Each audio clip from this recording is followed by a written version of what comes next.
If a player wants to color up their chips, you'll grab them from the player.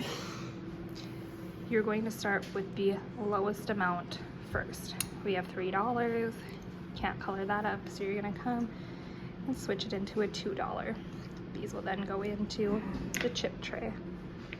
Then we are going to do our 2s and color them up into 5s. There's $12 worth. We cannot color those up anymore. You will grab 2 5s right next to the 2s. These will go back in the chip tray, and we will color up the 5s. Do a stack of 25s right in front of the chip tray, not in front of the player. I like to go in one stack of 100, and then we'll come out 2 stacks of 25. Place the chips right next to the ones you were coloring up. Verify that you have it correct, and then you will place the chips back into the chip tray. You're just swapping out one denomination for another.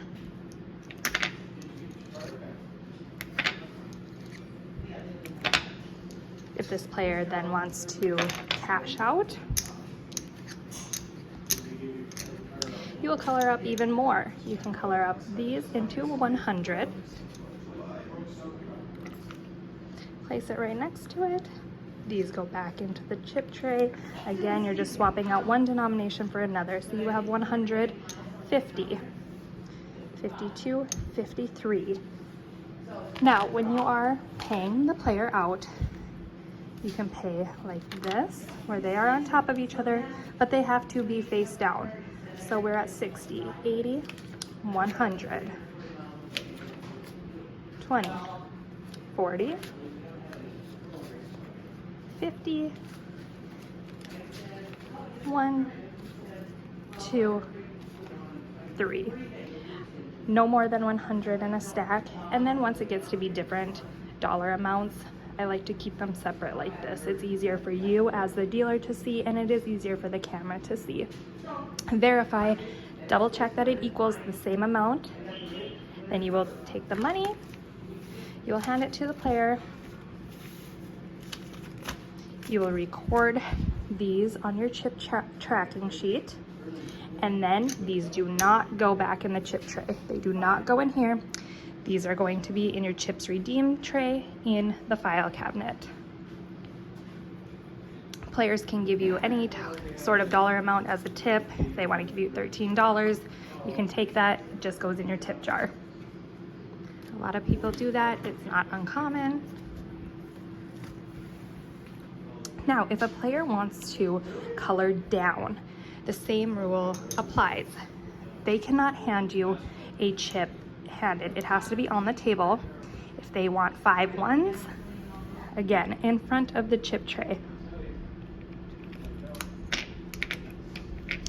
The chips cannot go out in any more than a row of 5.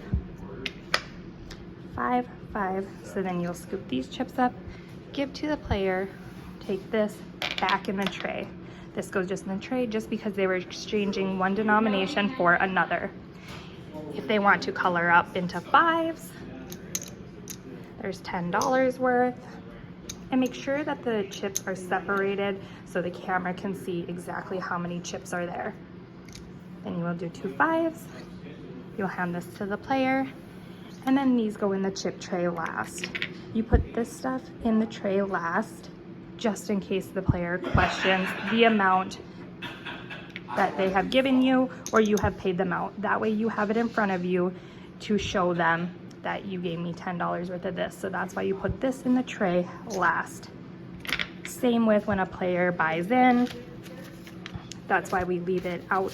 If a player is buying in for $40, you have 20, 40. Give the players the chip first, then take the money and drop it. That way, if they question, they're like, hey, I gave you $60. You can show them, no, you gave me 40. And that way it's not in the drop box yet before you give them their chips.